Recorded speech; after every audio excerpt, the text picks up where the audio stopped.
Raise your hand if this sounds like something you have said in recent weeks.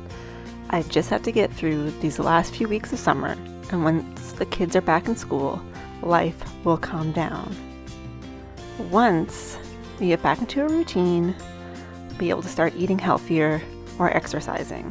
Once blank happens, then whatever magical thing you aspire towards is going to happen. Does this sound familiar? This is what we're talking about in today's podcast. Stay tuned. You're listening to the Wellness Simplified podcast. Simple wellness tips to help you improve your life without turning it upside down. With your host, award-winning fitness instructor, nutrition coach, and wellness expert, Susie Fevens. This week was the blessed week for so many parents here in Nova Scotia. It was the week that the children returned to school. And I know I have seen the Instagram stories, talked to the people who have been counting down this day for weeks, just looking to find some routine to get some of the older kids out of their house back to their own routine so that maybe you can do some of the things that you've been missing or wanting to do. And whether you have school-age children or not, September always sort of feels like this fresh beginning. Like, for me, it's always felt more like a new year than January the 1st. So I thought today was a good day to talk about the when blank happens, then blank will happen. Because you know what we've discovered about people is blank never happens. It just never happens. Now that's not completely accurate. Obviously, if you have been at home with small children all these months, then things have changed. Sending them to school has definitely changed your daily dynamic. But we always just have this hope, and we peg all of our dreams on the when blank happens, then we will magically become a different person. We will magically become the person who does the laundry all in one day, or will magically become the person who cooks homemade meals, or goes to the gym at 6 a.m, or does whatever the thing is that you feel will improve your life or your health or your wellness or whatever.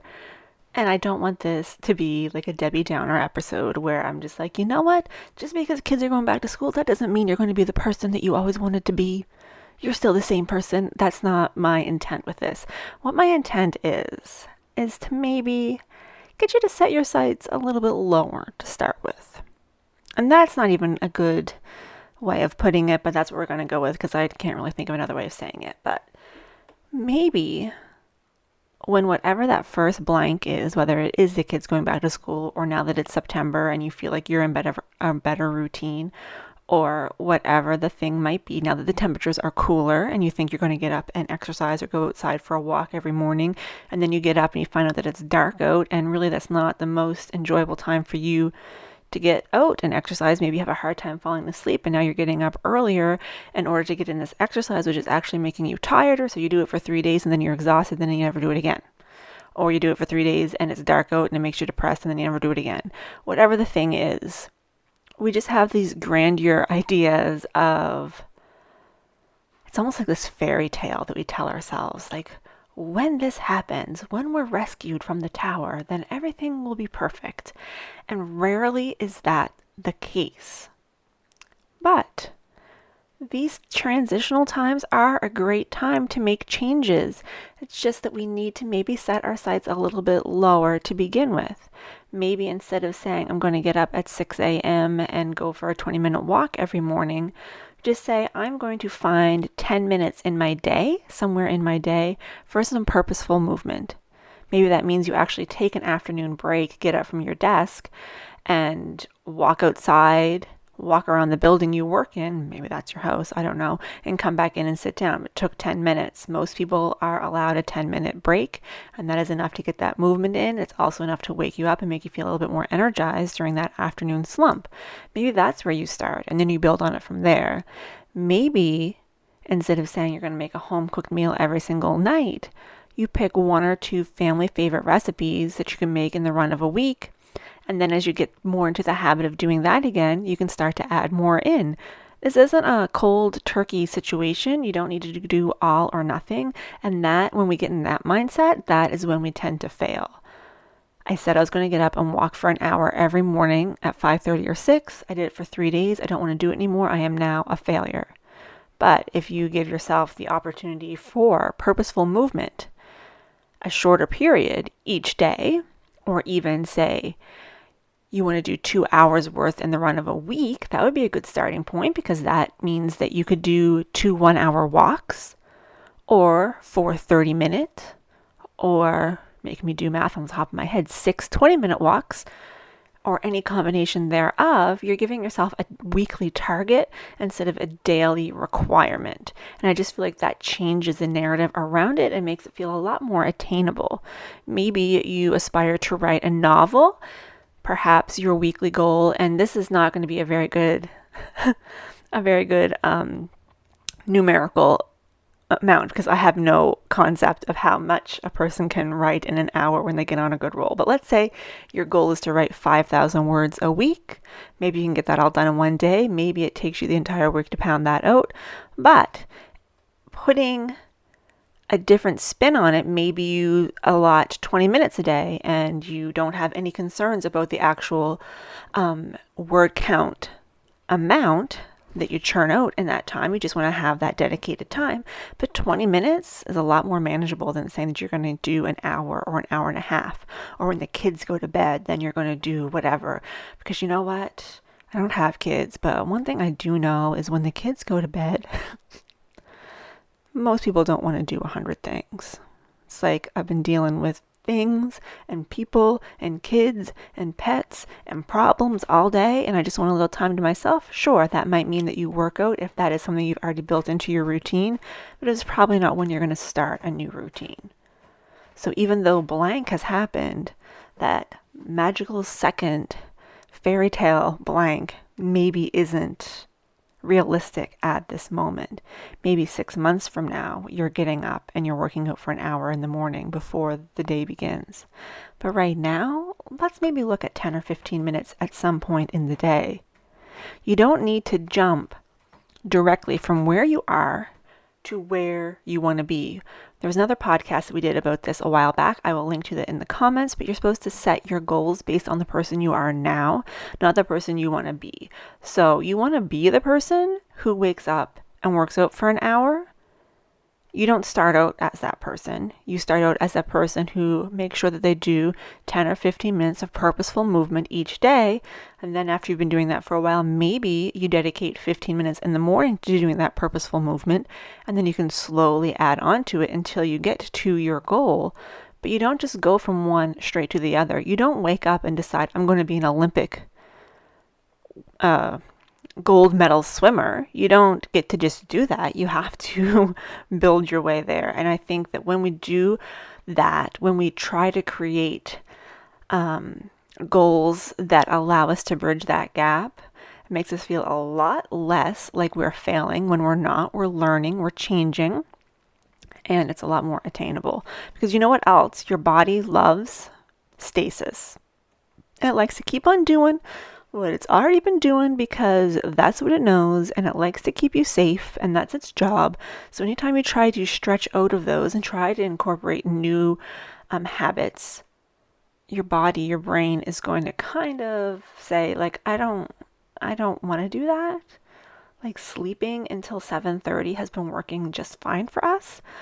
Why would we want to get up an hour and a half earlier and like go outside in the cold and exercise? That's not really something that sounds good to us. That is your body's self-preservation. But if you say, you know what, brain, we're going to move for 10 minutes in the middle of the afternoon when it's pretty nice out generally. And then your brain's like, okay, well, I can probably handle that as long as you're not making me get up an hour and a half earlier, because that is just not something we want to do right now. And I'm in my mind, as I'm saying this, I'm picturing David Rose from Schitt's Creek. Like, this is what, like, I don't think so. Like, this is not something that I'm interested in right now. But truly, we all are a victim of the once things settle down, once kids are back to school, once whatever the blank is, then we'll be able to do whatever. that whatever never seems to come, because as soon as the first blank, do you hear Clara meowing at me? She wants her supper. Once the first part of that statement comes to fruition or comes true, something else happens, and life never calms down. There's always a busyness to the season. It might change, but there's always something that's going on. And if we try to have those grandeur goals, we're going to fall short. We're going to feel bad about ourselves. And you know what? We're going to give up. Not everybody, but most people are going to give up really quickly. And you know what? You know my deal. Small changes make big impact. Start with little things. Short pockets of purposeful movement. Drinking a little bit more water. Having an extra vegetable on your plate at one meal each day. These little things, these little habits stack together to make long-lasting habits. That is it for today's podcast episode. If you related to that statement I said at the very beginning, like when the kids go back to school, then I'm finally going to be able to do blank. Well, the kids have gone back to school. Have you done that thing? If you have, fantastic. If you've already found it a little bit harder than you thought it was going to be, maybe it's time to just kind of dial back whatever that thing is a little bit. Make it a little bit smaller. Make it a bit more manageable. It'll be easier to fit into your day, and it's going to be easier to get your brain on board, because your brain, it wants to just do what it's always doing, even if that is sitting on the couch every evening eating chips and watching Netflix. It knows that's not the healthiest option, but that is what it wants to do. So we have to just kind of gently make the changes. And I'm going to finish this by saying, yes, of course, there are people who make big sweeping changes and are successful, but for the most part, that is not the story of most people. It's not the story of most people. And if that is something that happens to you and you're able to make those big, huge changes and they stick, fantastic. But it never hurts to start out just a little tiny bit smaller and build your way up. You don't go from learning to swim to being a gold medal Olympian in the matter of a week. It takes so much years and practice and incremental improvements over that time. But you got this. We all got this. We just gotta not be quite so crazy in our expectations of ourselves. You are the same person you were last week. And that person is straight up amazing. But we're going to make those little changes. So little bit by bit, Lego block by Lego block, you can move towards being that person in your mind that you want to be. Thank you for tuning in. I appreciate it as always. I will talk to you next week when you have presumably moved just a little bit closer towards your goals. Have a great weekend.